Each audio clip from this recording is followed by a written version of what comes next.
Yo, what is good, YouTube? Krishan checking back in with another video. We have a lot to talk about today, so let's go ahead and get into it. In the first update of the day, these are recent physique updates from the mutant Nick Walker. Nick looks incredible, man. Look at this front relaxed pose. Look how wide Nick is at only 5'7". A lot of the shorter guys tend to be a bit narrow, but Nick is actually pretty wide shoulder to shoulder. Chest also seems to cover a lot more area and looks to be improved from last year as well. And in all honesty, Nick Walker seems to improve more and more with each update that he puts out. And a lot of people were talking about Nick Walker's midsection from the Pittsburgh Pro, saying that it was protruding, but Nick Walker is about 5'7" and close to 300 pounds, guys, so you aren't going to have the perfect abs in the off season. But as you guys can see here, with his height and his weight, Nick is still in very, very good condition, and I'm excited to see the package that he's going to bring to this year's Mr. Olympia. Maybe he can be top 3. And in the next update of the day, these are recent physique updates from Hassan Mostafa, who looks incredible. Hassan is about 5 weeks out from the Orlando Pro, and no one else has confirmed to be doing the Orlando Pro, so Hassan is the only guy that I know competing in this show as far as a top name right now. But he also announced he will be hopping into the Puerto Rico Pro 2 weeks before the Orlando Pro, so we will be seeing Hassan Mostafa on stage in about 2.5 weeks. So what do you guys think about these recent physique updates? And I also want to credit Hassan for having a great chest as well. A lot of guys that have incredible arms usually don't have the best chest, guys like Nick Walker or Meyer. I guess when they're doing the workouts, the arms probably seem to overpower a lot and usually overshadow the chest, but Hassan has an incredible chest to go with those incredible arms. Now, these updates were actually posted by Hassan's posing coach, who is the classical queen on Instagram, Elisa Kiesling, and she actually won the New York Pro in the women's physique division last year. But Hassan looks incredible here, man. He just looks straight up freaky in all honesty. Hassan is like 2.5 weeks out from the Puerto Rico Pro. Look at the Christmas tree. Look at the lats, guys. We are definitely going to see a great version of Hassan Mostafa very soon, and I'm here for it. In the next update of the day, these are recent physique updates from Quentin Araya, who is 10 weeks out. And honestly, Quentin is looking ahead of schedule. The way he's looking right now, he may decide to hop in a show a little bit before 10 weeks out. Look at the separation that he already has in the quads. But I was recently going through Quentin's old competitions. As you guys know, he placed second at the Toronto Pro last year to Joel Thomas, and I believe he took 5th in the Romania Pro. Even though we see this great conditioning that Quentin has in the quads, his upper body just doesn't seem to be in the same condition. And that was also the case last year when he was competing. And I honestly don't think it's a conditioning issue. I think it's more of a muscle maturity issue. Quentin is a young guy. And Quentin, you're going to get my posing tip of the day. When you're hitting this archer pose, try to make it go across like a straight line. Align your bicep and the arm that's going straight as a straight line. And you always look where you're pouring, Quentin. Quoted by Arnold Schwarzenegger. Daily posing tip of the day. But in the next update of the day, we have a recent physique update from Sibu Sisu. And if you guys don't remember who he is, he was supposed to compete in the Arnold South America.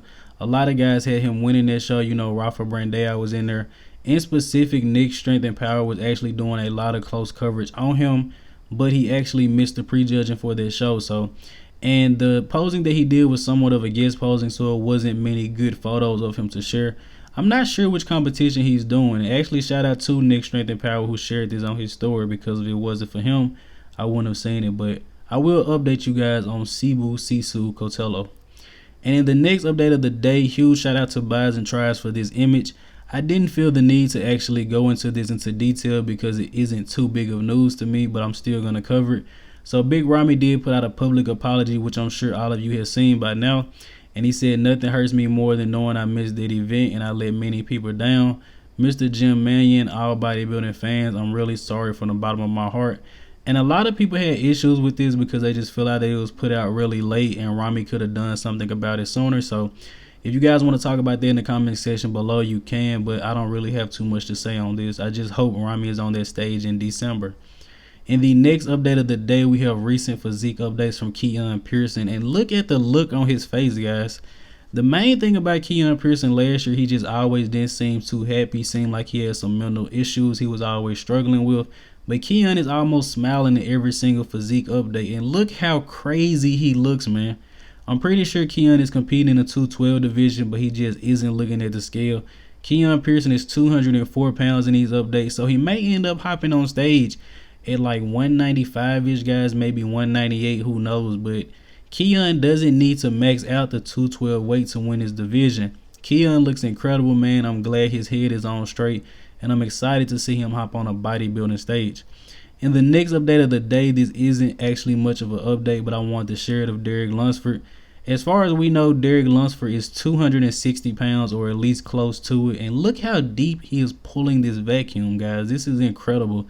And I'm pretty sure a lot of people are going to talk about this, because since the Pittsburgh Pro, pretty much everyone has been talking about Derek Lunsford. But if you guys are diehard watchers on the channel, I've been saying Keone Pearson and Derek Lunsford have two of the most eye-pleasing physiques in bodybuilding.